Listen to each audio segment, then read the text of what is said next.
જો આ માલધારીનો માલ છે રતન અને વતન નો સાંભળે એવો કોઈ દાખલો નથી.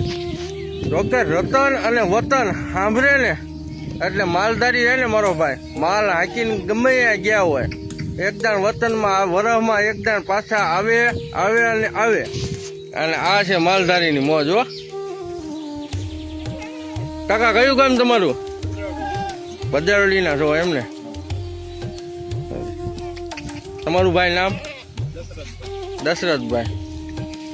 દશરથભાઈને આવું વતન સાંભળ્યું છે અને વતનમાં આજે માલ ભરી આપણી ગાડીમાં અને પાછા.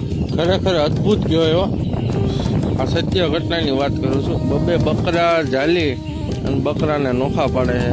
જોકે બકરું એક જ કલરનું હોય, માલધારીનું બકરું એક જ કલરનું હોય, કાળામાં કાળું જ થાય. પણ જો બબે બકરા ઓલા ભાઈ રહ્યા ને, બે બકરા કાન જાલી લઈ આવે છે, નોખા પાડે છે ટોળામાંથી. માલધારી માલને ઓળખી જાય ને એને માલધારી કહેવાય મારો ભાઈ. જો નોખા પાડે.